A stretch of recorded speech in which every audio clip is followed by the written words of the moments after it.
உலகத்துக்கு நன்மை செய்வோம். இந்த பாருங்க, எங்கள் வீடு வந்து மழை தண்ணியில் வந்து நிறைஞ்சிச்சு. இப்போ காலையில் அப்பானுக்கு பூஜை பண்ணணும். நடுத்தரில் நான் பூஜை பண்ணிட்டு வந்துட்டேன் 3:30 மணிக்கு. பாருங்க, இப்போ இதெல்லாம் வந்து இந்த தண்ணியெல்லாம் க்ளீன் பண்ணிவிட்டு வீட்டில் வந்து நான் பூஜை பண்ணணும். இது ஆண்டவர் கொடுக்குற தண்டனை எனக்கு. தண்டனை எவ்வளோ அழகாக கொடுத்துக்கிறாரு. ஆனால் மழை நின்று இருக்கிறாரு பாருங்க, அதுதான் பெரிய அதிசயம் எனக்கு. மழையை நிறுத்தி வச்சுக்கிறாரு பூஜை பண்ணுறதுக்கு. அதுதான் எனக்கு அதிசயமாக இருக்குது. இறைவன் வந்து எனக்கு 1000 துன்பம் கொடுத்தாலும் எவ்வளோ துன்பம் கொடுத்துக்கிறாரு வாழ்க்கையில் எனக்கு. இந்த பூஜையை பண்ண விடாத அளவுக்கு அவ்வளோ எனக்கு துன்பம் கொடுத்தாரு அப்பா. இந்த பிறகு வீடு இப்படி இருக்குது. அப்புறமேட்டு வந்து என் பொண்ணுக்கு உடம்பு சரியாதாக்குனாரு. அப்போ உடம்பு சரியாதாக்கும் போது நான் பூஜை நிப்பாட்டிடுவேன் அப்படின்னு அப்பா நினச்சாரு. நான் நிப்பாட்டவே இல்லை பூஜை. அப்புறம் இந்த பாருங்க, செம்ம மழை வந்துச்சு. இந்த வீடெல்லாம் தண்ணி வந்துக்குது. அப்படியும் நான் வந்து பூஜை நிப்பாட்டல. நம்ம அங்கே வந்து நடுத்தரில் பூஜை பண்ணிட்டு தான் இங்கே வந்து வீட்டில் வந்து காலையில் தீபம் இன்றைக்கி வந்து வீட்டில் வந்து அதிகாலையில் விளக்கு ஏற்றணும் அப்படின்னு வீட்டை வந்து க்ளீன் பண்ணியிருக்கிறேன். வீடெல்லாம் கழுவி விட்டு தண்ணி போகாது, அப்படியே நாசி ஆகிடுச்சு. வீடெல்லாம் தண்ணி நிற்கிதுல்ல, வீடு ஃபுல்லாக தண்ணி நிற்கிது. அதனால் வீடை தொடச்சிட்டு அப்புறம் என் பொண்ணுக்கு உடம்பு சரியாதாக்குனாரு. அப்போ நினச்சி அந்த பூஜையை நிப்பாட்டிடுவேன் அப்படின்னு பார்த்தாரு.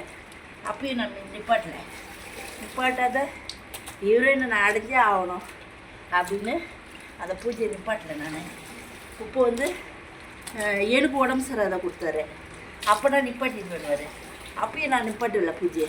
உடம்பு சரியாதையே அந்த 3 மணிக்கு போய் நான் சரத்தில் உட்காந்து பூஜை பண்ணேன். அப்புறம் தொப்போ வந்து என்ன பண்ணார், 2 நாளாக மழை கொடுத்தாரு. மழையிலே பூஜை பண்ணேன். நான் மழையிலே உக்காந்தின்னு நடுத்தரில் பூஜை பண்ணேன். நீங்கள் என்ன வேணா சோதனை கொடுங்கப்பா, நான் என்னால் ஏற்ற முடிவிட்டு மழையிலே உக்காந்து பூஜை பண்ணேன்.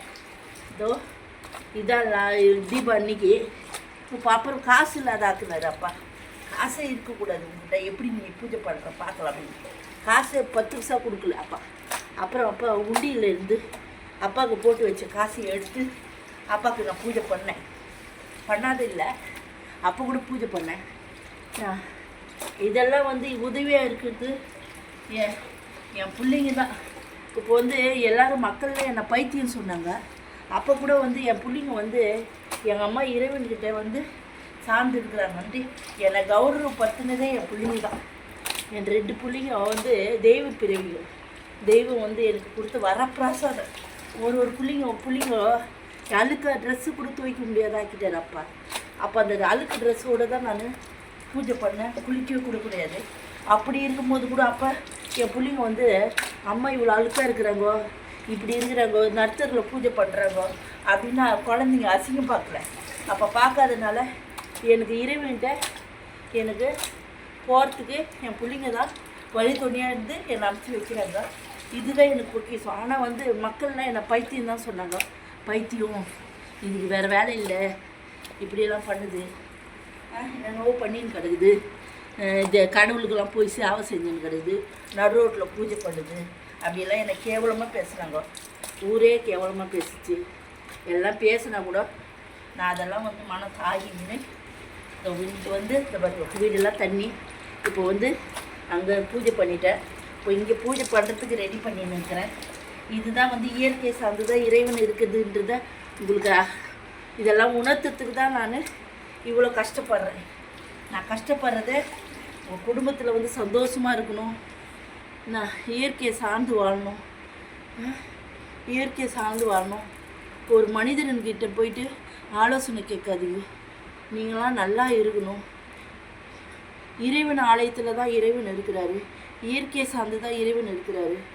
என்ன வந்து உங்களுக்கு வந்து அதிகாலையில் குளிச்சுட்டு பண்ணிங்கன்னா நீங்கள் வந்து புத்துணர்ச்சியாக இருப்பீங்கன்னு தான் அப்போ இறைவன் சொல்கிறாரு.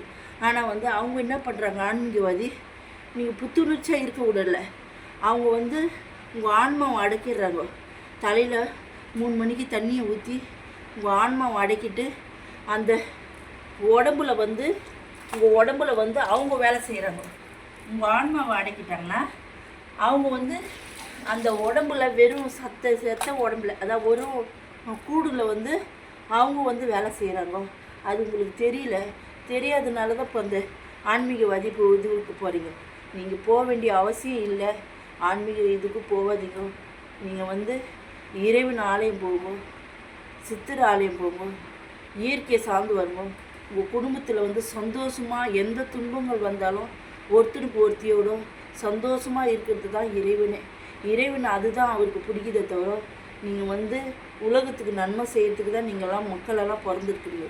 உங்கள் கையால் உதவிகள் செய்து ஆலயங்களை வந்து பழைய ஆலயங்களை செழிப்படங்கி வைங்க, மக்களுக்கு உதவி செய்யுங்க, இல்லாதப்பட்டவங்களுக்கு உதவி செய்யுங்க. அதுவே வந்து இறைவன் பண்பு. நீங்கள் ஒரு மனிதனுங்கிட்ட போய் அடிமையாக இருந்து உங்கள் பண்பை இழக்காதீங்க, உங்கள் அறிவை இழக்காதீங்க, உங்கள் சிந்தனை இழக்காதீங்க. இதுதான் வந்து இறைவன் வந்து சொல்கிறது. நீங்கள் வந்து நல்லபடி இருக்கணுன்றது தான் இவ்வளோ போராட்டம். அன்பே செய்வோம், நல்லதே செய்வோம், நலமுடன் இருக்கு.